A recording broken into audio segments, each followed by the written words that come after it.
Illuminations Groups on Facebook is our community where Mm-hmm. we have members from over 28 countries. You can Wow. find us on Facebook, and I really want to thank Melissa for being there. I think almost from day one. Pretty much. If not day one, like week one. It was really funny because, and I really want to thank you for this. From the second we met, you had this incredible energy. And the really cool part was I had an opportunity to meet your mom before in an entrepreneurial assistance program. So it's really cool to have met you with amazing energy. But I'd love to welcome you. And just for people joining us live or joining us for replays, I'm a virtual toast girl. So we're toasting to you wherever you are today and toasting to Melissa and all the beautiful new things that are happening in her life. And it's kind of fun reconnecting with her at a time of all these launches. So we're going to let wonderful Melissa tell you about wonderful Melissa. And I hope you enjoy her story and learning a little bit more about amazing Melissa today. Well, now you got me, Mel. And it's fun because we have Mel squared today. You're a Mel and I'm a Mel. And you have me like trying to think, it's like, wait, how did we meet again? Where did we meet? Because I know we met and all of a sudden it was a whirlwind and you literally took me by the hand and dragged me to like 3 networking meetings that day and basically taught me how to network, how to talk to people, how to talk about my business. So like you got me started on a lot of this stuff, Mel. Well, I love it because really, I think your mom started it because she's one of the your amazing family is one of the reasons why you're here. But yes. You from the beginning are like that entrepreneur that's got a spark and you're trying to figure out kind of where to start. You're looking for a spark. And that's you really personify that. So really that's what happened. We met in a session. I was there to talk about networking and we were off. And it's really Cindy Marsh Kroll from Wedsey. Mm-hmm. So tell us She's about like one of the fairy godmothers of my business is Cynthia Marsh Kroll from Wedsey. Absolutely. Okay, well, hi everyone. Hello, Illuminators? I don't know. When I talk to my fans on my businesses, and I have 2 major businesses I'll get into in a second. I'm a jewelry designer, and on jewelry, I do really fun stuff because you talk about niche markets and passions. I do recycled bullet jewelry. If you can believe it, pieces like what I'm wearing right now are done from spent bullet casings. So talk about niche markets. Everyone's question about niche markets. I am so happy to talk about that. But when I talk to those people, they are the beasties. The beasties are badass go-getter women who wear their confidence, personify their confidence and their Wonder Woman nature.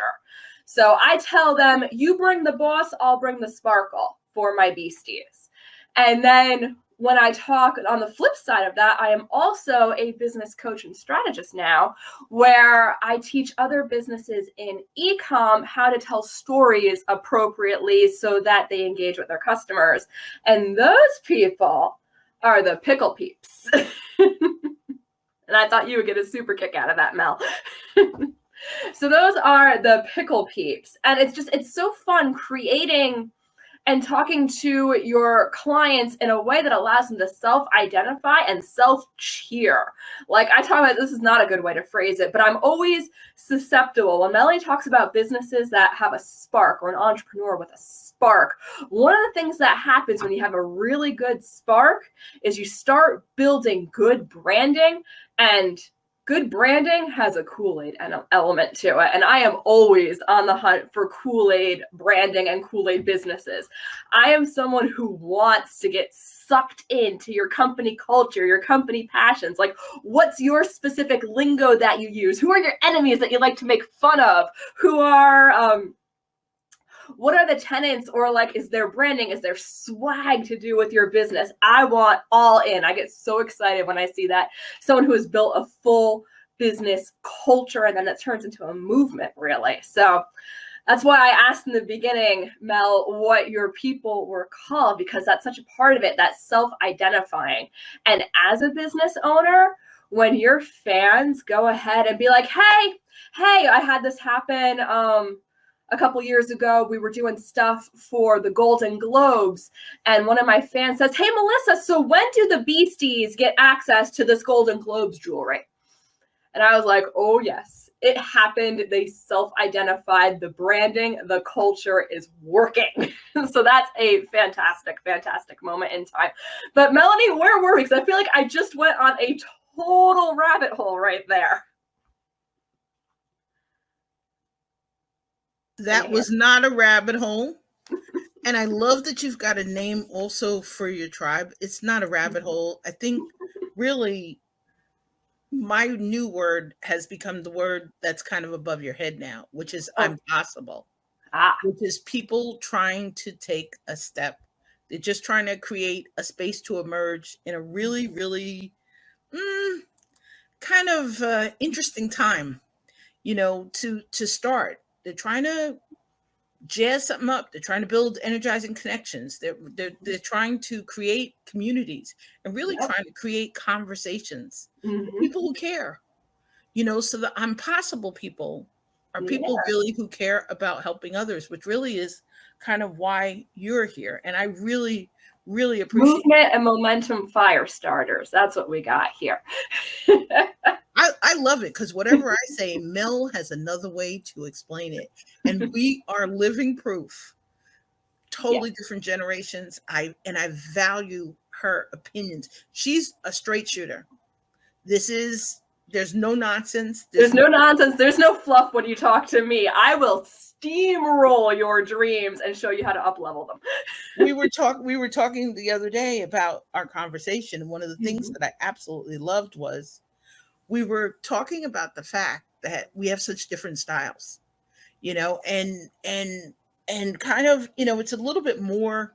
We were also talking about being recovering perfectionists. So one of the things we were talking about in the process of Melissa stepping into coaching and really just being a wizard at anything handcrafted. You should see her amazing, amazing, beautiful jewelry. And to see that, you check out her site, metalsandpieces.com. What I love is her jewelry turns women really into warriors. And Melissa goes a little bit farther because when I met her, badass was her jam. I cracked up because it reminds me of my mom. So you'll love it because your mom has several pieces of my jewelry. That's right. Seeing you in action at shows and seeing Melissa and her sister Allie at, their first, at a bridal show. It might not have been your first one, but it was my first one going to that venue. And I went, there were plenty of the people I knew at the venue that day, but I really went to see Melissa and Allie in action. And I loved it because they were right near the door. And one of the things was you always bring the energy from day one. So some people are starting out and it's a style thing. They're not sure whether we've been talking conversations about whether they're introverts or whether they're ambiverts or whether they're extroverts. And we all have very, very different styles. But we talked about being recovering perfectionists. Yes. Which is, one of the things you start as an entrepreneur and you're really thinking of living your best life, of dreaming the dream, and everything's going to be perfect. You're going to have the perfect logo. You're going to have the perfect grand opening. You're going to have the perfect coach. You're going to have the perfect clients. If you're a baker, if it's handcrafted, if it's designed, it's that standard of excellence isn't something you do. One of the cool parts about watching Melissa at that bridal show was watching her create a piece.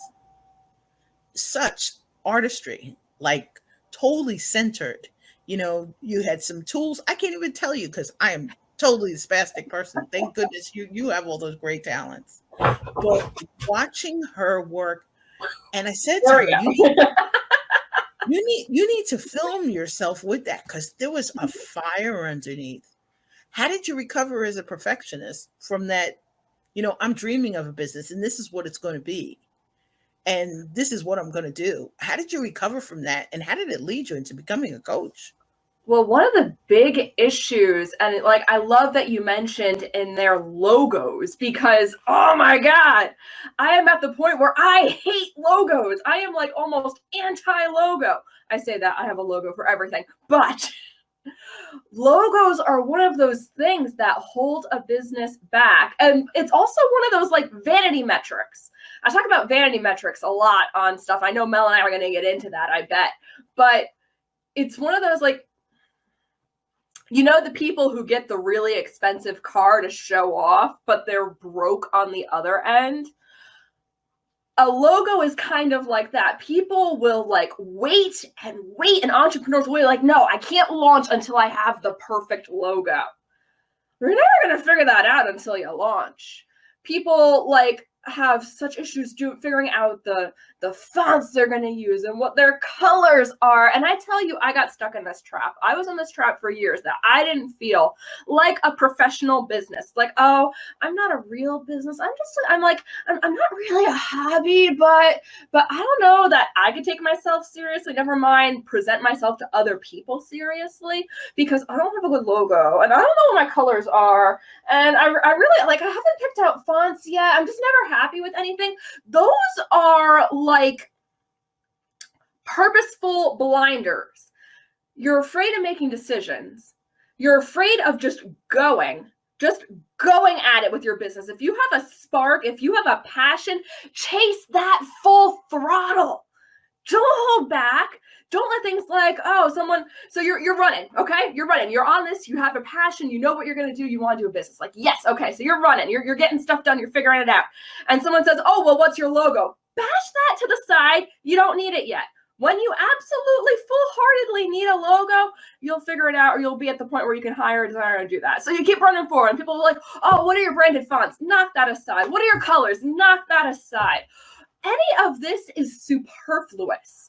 It has zilch to do with your passion that drives you forward in business. And your passion is what your customers pay you for. They don't pay you for your logo.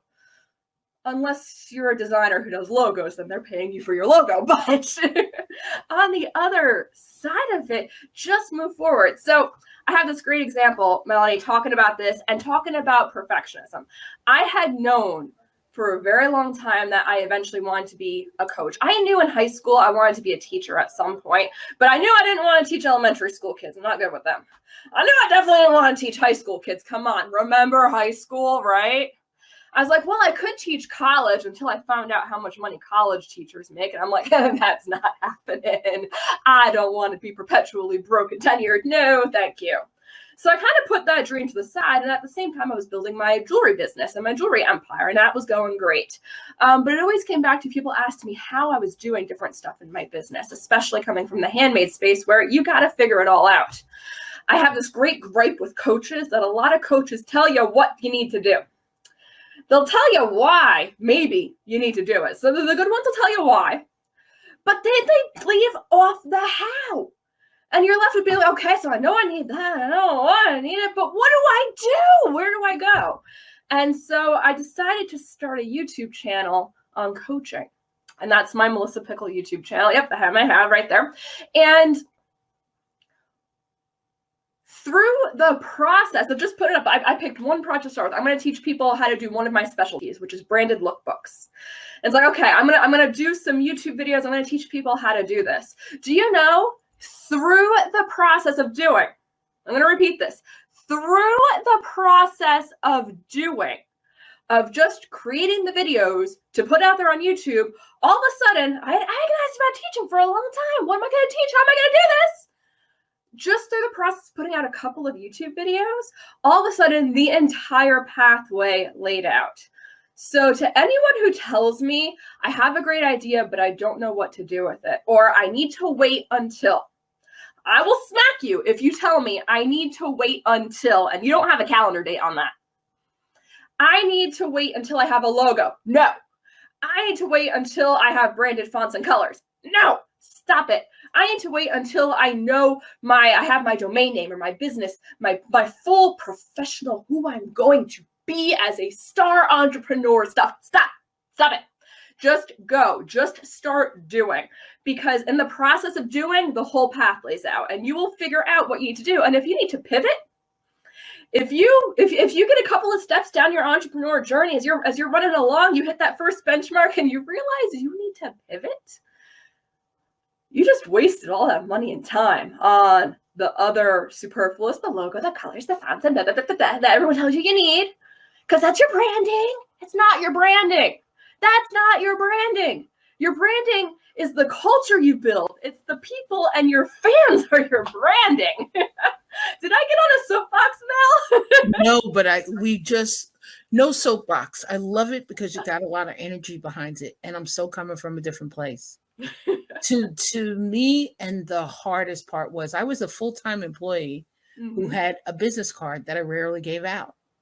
I bought 1,000 business cards way back when for about $15. They were really inexpensive. They had a linen feel to them, and I forgot to give them to friends and family. And when I started out as a full-time employee, I knew I needed a business card because back then, that was how you did it back then. Well, I was a New York City girl. Mm-hmm. And you worked in New York City. And if you showed up at a New York City event without a business card, people looked at you like you weren't a real business. So to me, the investment in the beginning was $15. I bought the domain name. I hid behind the website because I was working in the industry, same exact industry, that my 6-figure salary and my 2 bonuses. And I had to be really careful in terms of putting my name out there because my name was in the database of the industry. So we went to trade shows, and that eventually became a jam of mine. And I'd have to hide out.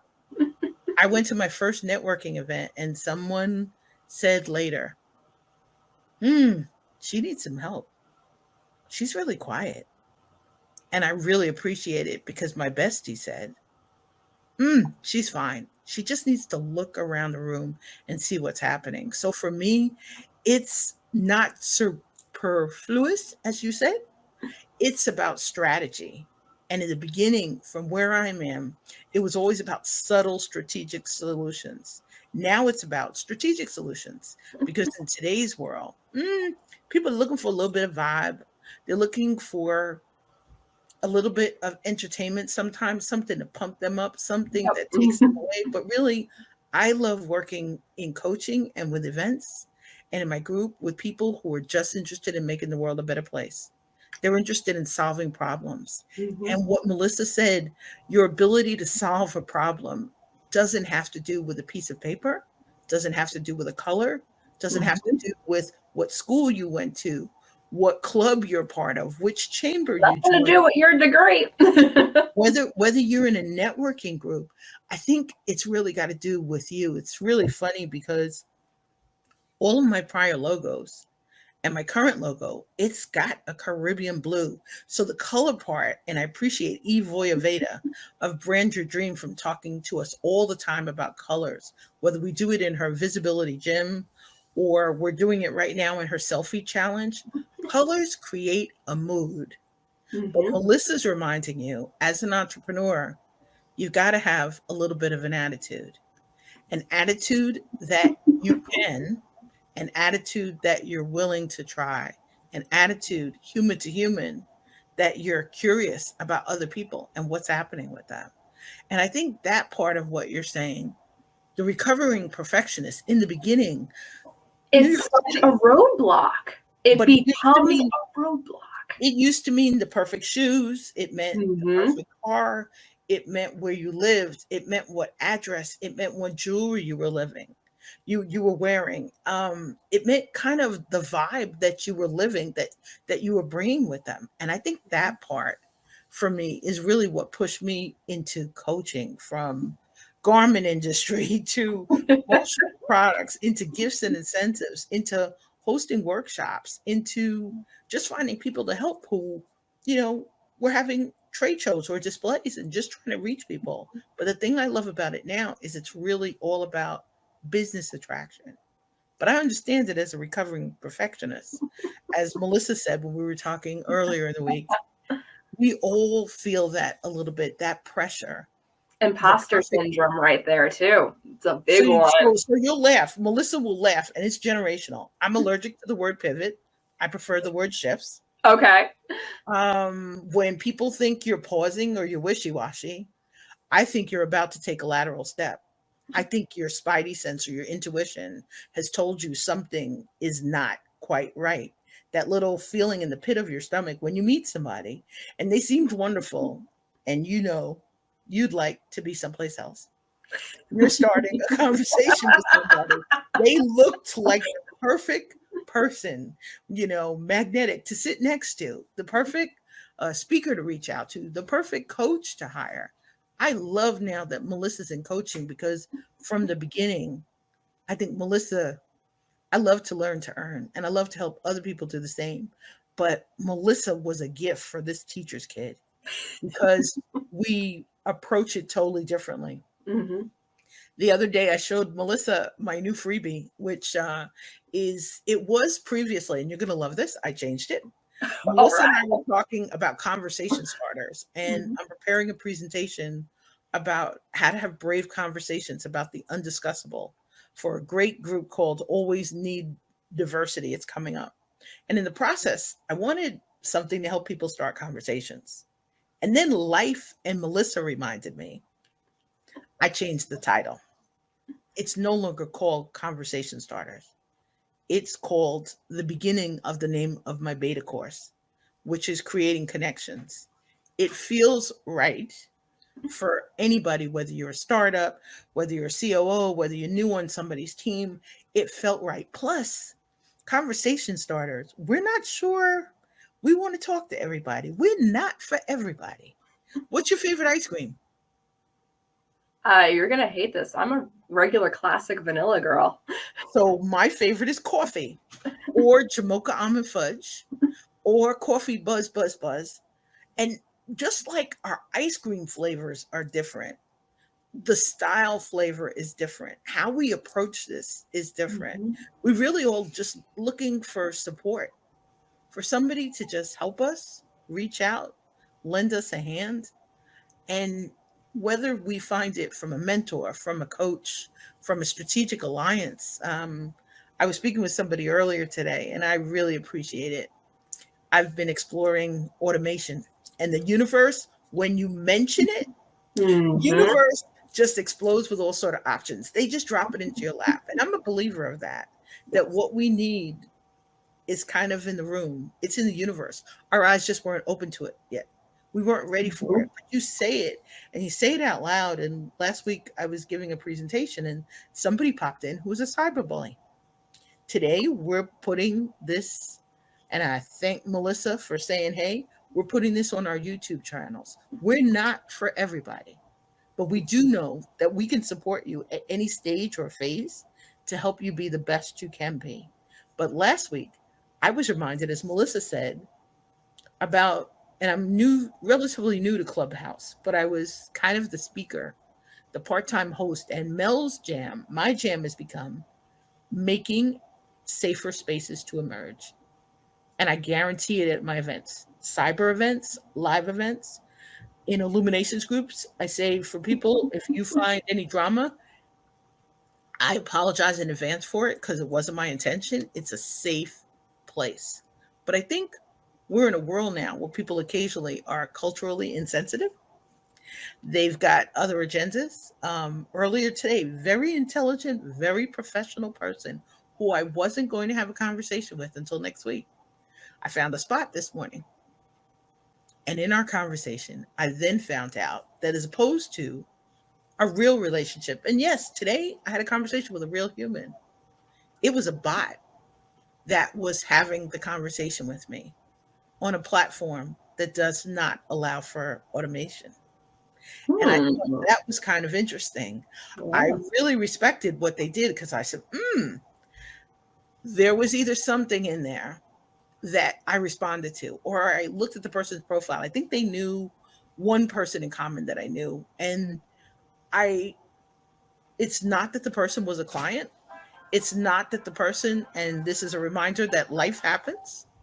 It's not a reminder that the person wasn't a friend. And I'm at that curiosity phase. Like I say to people, meet somebody, one person you can help or who can help you. Meet somebody that you're curious about or that you're interested enough that you might be able to help them solve a problem. That's different from the help part there. And the third one is find someone who can help you explore. Maybe somebody you can learn together or you can grow together. But I think that curiosity about being a human, and the person who approached me today, no problem, no agenda. And about 15 minutes in on a day when I had a long drive ahead of me, there's the pitch. And I think that's the part that Melissa and I will both say we have never pitched each other from the second we met, probably now almost 5 years ago. Probably. My God, it's been that long. We never pitched each other. People tell you, have your elevator speech. I was a marketing coach and I didn't have an elevator speech. B&I taught me have a one-liner, have something you could say to somebody in three to 6 seconds. Now I can say it because we're centered. I believe it in every fiber of my being about helping people create safe and make safe communities. So last week, somebody challenged that in Clubhouse. It's not a person you can see. It's not a person you can necessarily hear because we're not speaking the same language. But it's a reminder when we open our doors, when we're embracing everything that's good and different, life just brings it all for us to sort through. I found for me, and Mel will laugh, it was I had just said I wanted to help people create safer spaces, and then I guaranteed it. And the universe said, prove it. And that's what I love because meeting Mel years ago, this beautiful, vibrant entrepreneur has been a warrior from the second that I met her. And yesterday we kicked off my group coaching, BVisible Intensive. And I love it because one of the lovely entrepreneurs was there. She was there that day in Clubhouse and she said to me, it sounded like you were a Southern Belle. You were just welcoming them on. You were thanking the person for being there. You were thanking them for sharing their voice. You were telling them that you're on the board of Fearless Hudson Valley, a domestic violence, teen dating violence, and human trafficking nonprofit, not for profit that's celebrating our 35th anniversary. And the person wasn't having for it. They weren't an active listener. And that's the part I think that Mel and we would both say, I appreciate it. This beautiful, vibrant entrepreneur always listens. And she reminds me to always listen and be open, no matter whether our styles are similar, not similar, but come as you are, human. And sometimes, like Mel was saying it, I want to help hold you to the fire. I just want to help you feel free. So it's kind of an interesting perspective, and I love that about you. What are the great goodies, Mel? Now that I've been talking for a little bit, what are the great goodies do you have for us today?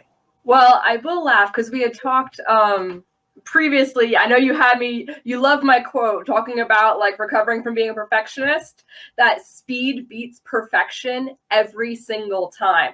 Just taking action, imperfect action, totally decimates the need for perfection.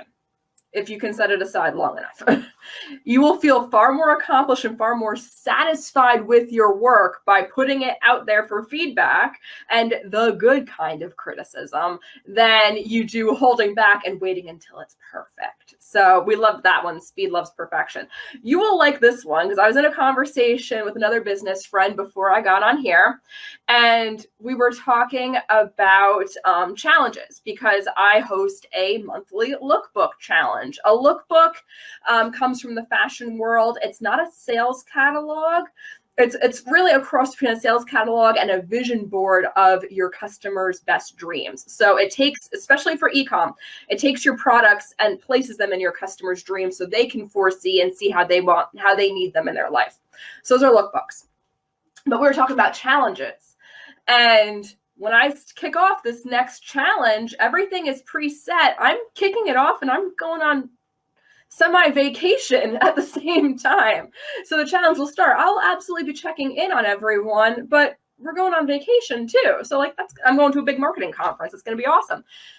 And we were talking about it. It's like, you know what? This is looking forward to living the dream life, not living the panic attack. And I feel like so many entrepreneurs, when they come into this world and they start, first you have the passion, you have the dream. You're like, yes, I'm going to do this. And especially if you come into a place, like you said, Mel, where you might have been working in the industry and now you're taking it on, and that's going to be your business and it's in the same industry. I see this a lot, and everyone goes like, yes, I can do it better than my boss did, better than my company did. I see all the pitfalls. I got it.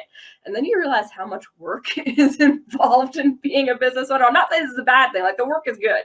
Business, I've heard someone Steve Larson says, business is the best self-development program in the universe. But it can lead to a life of living the panic attack instead of living the dream. So I thought you would really like that one, Mel, that we are setting out and we need to set processes and systems and blinders in place so we can live our dreams, not live the panic attack. I thought you would like that. I think what's interesting about it is I realized that having the industry experience doesn't mean you won't have the fear and the anxiety. And Mel and others will call that imposter syndrome. I just call it, I'm a New York City girl, I just call it like nasty butterflies in your stomach. You know, it's the stuff that can give you goosebumps. Now I know when I get those goosebumps, something's happening that lights me up. Like, I'm excited now after years of not acknowledging or stepping into the fact that creating connections after a while became natural to me.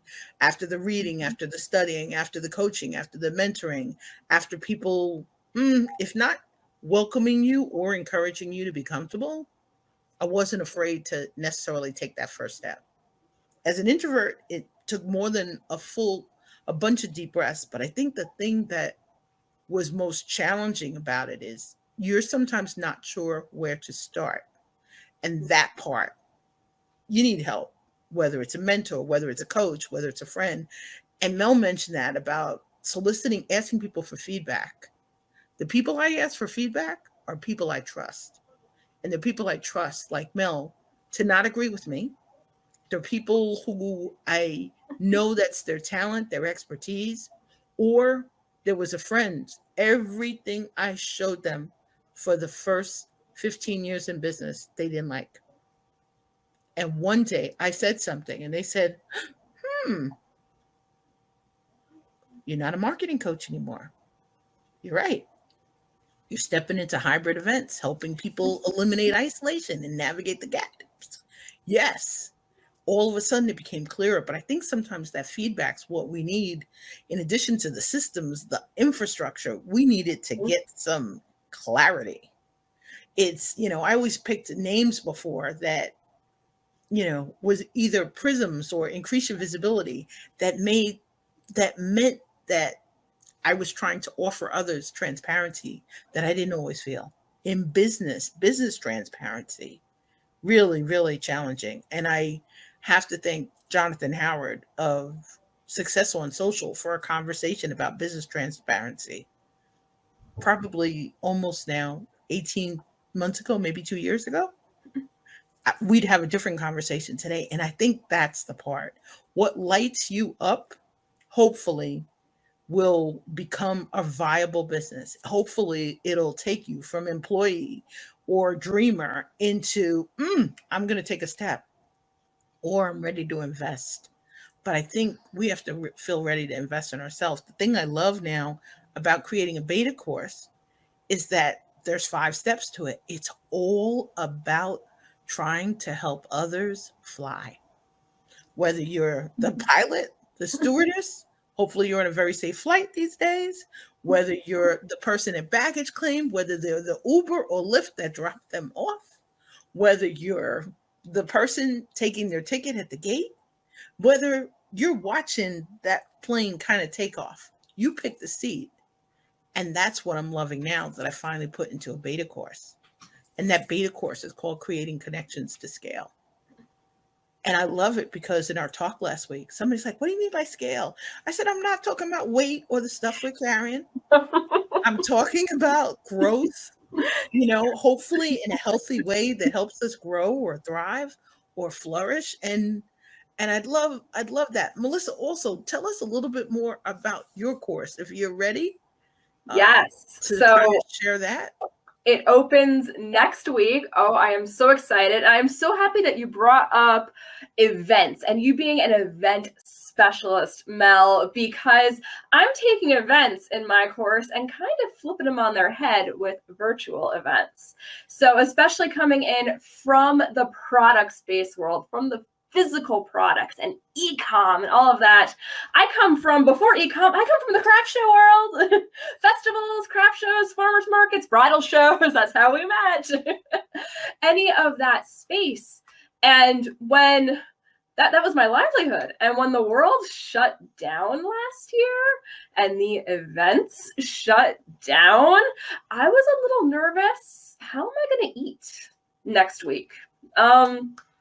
How am I going to be able to take care of my nephew and help out there? Like, what's going to happen in all this uncertainty? And it came out to, I developed a new thing where we do selling virtual trunk shows. So I take a craft show experience, flip it on its head and put it on the web with a single seller, a single designer. And I call those virtual trunk shows.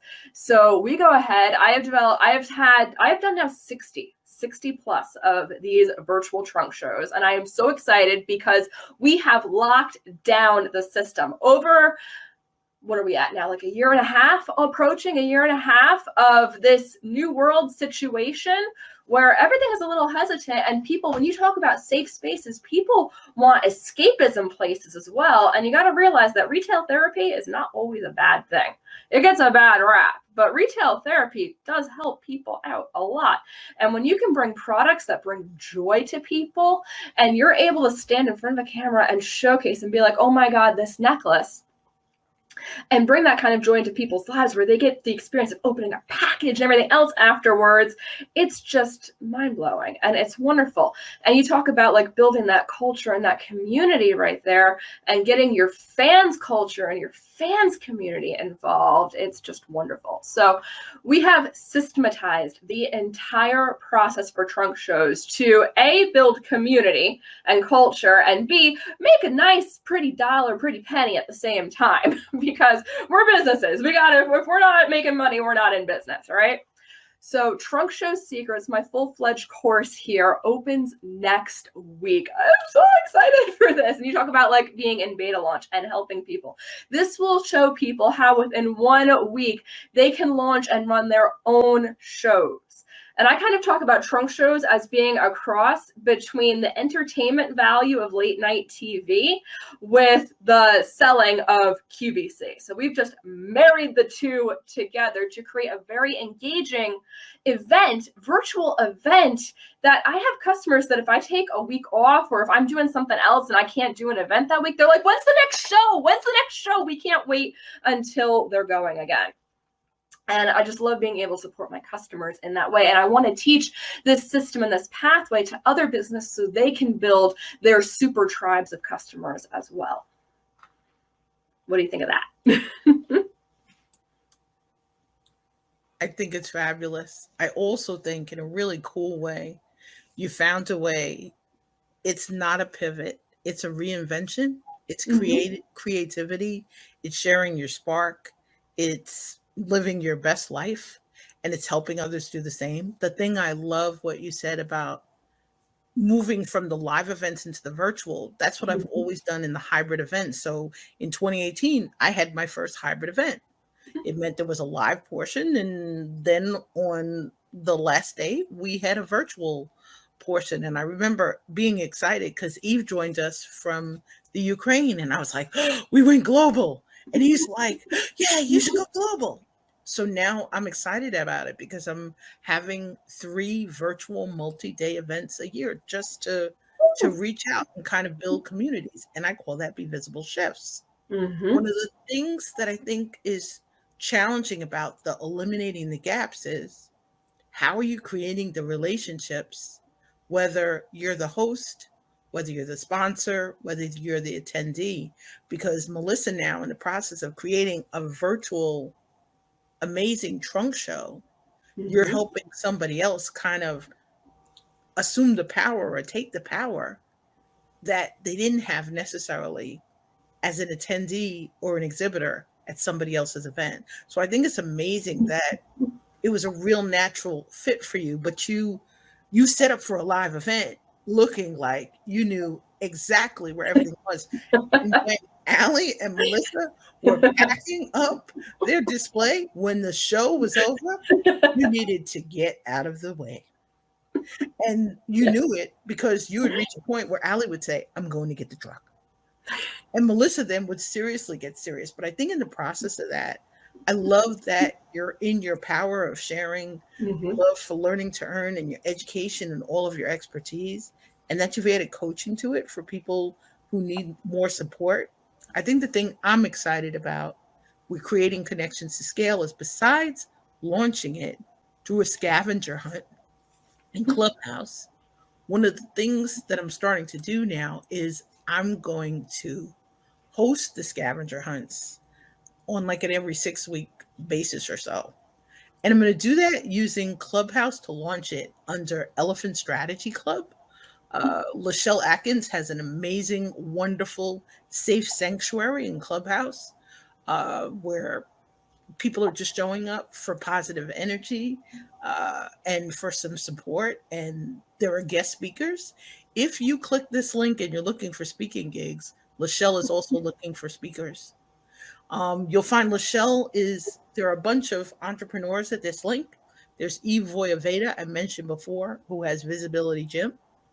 And right now, this week, she's having a selfie challenge. We have Jonathan Howard, who I mentioned before from Success on Social. Mel is going to join us for an upcoming one, and I'm excited about that. Tabitha Barron has a book, The Invisible Entrepreneur.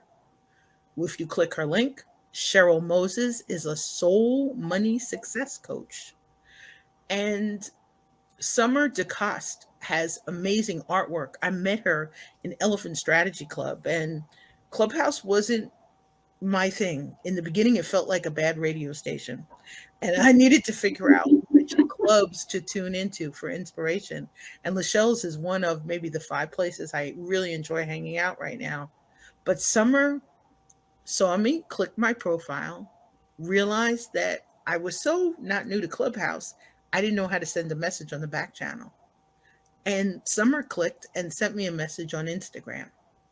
And I saw it kind of, while taking a little break. And Summer basically said, breathe, you got this. Turn on your mic. Come say hi. And that's what we're talking about. Creating connections to scale is about engaging and coming up with a style that helps you increase your revenue in your business. And the BVS is Be Visible Chefs. So come hang out at our scavenger hunts. And they're always going to have this link, creating connections to scale for BVS, which is Be Visible Chefs. You want to come hang out? I'm having a Be Visible Shift celebration. You'll find a link on my website, which is bevisible.solutions. What Mel will love is she'll say later, Mel, you created all these banners for me. You didn't create any for you. I wanted the world to see your fire and see your passion and see your spirit and kind of hang out and just say, you go, girl, as you're launching something. So I really want to say, Mel, whoops, this one's for you. Okay, we've had the phone ringing, we've had the coaster. This is the reminder. It's All reality. good. And it's the reminder, too, why, as I said to Mel, it's why Mel gets to play with the tools and metals and pieces. And I have no sharp objects around me. But I just want to toast you and really just say thank you for joining me today. Thank you also for inspiring me. This will be the first one on YouTube. Woo! I have more private videos on my Be Visible with Mel Tube on YouTube than public ones. And by 2022, we're going to flip that. All right. So I'm going to hold you to that. yes, I know you will. So really, YouTube is my jam. touch through our scavenger hunts, and Mel's going to be part of the next one. And don't forget to check out her amazing metalsandpieces.com, and check out Melissa Pickle on YouTube. She rocks. She absolutely rocks. Mel, anything you want to say to kind of close us out, other than now we agreed to disagree. So we agreed to you wanted to pivot, I wanted shifts. We agreed no imposter syndrome on your side, fears and anxieties. We can call it what we need to call it, say it how but we do both agree, we honestly agree that perfectionism needs to die. But the whole thing is, and for people who hang out with me all the time, speed beats perfection unless you are driving a vehicle. So stay safe, stay well, stay inspired, stay in touch, take good care of each other, and please keep inviting others into your communities and welcoming them. And we hope you have a magnificent day. But stay safe, stay well, stay inspired, and please stay in touch.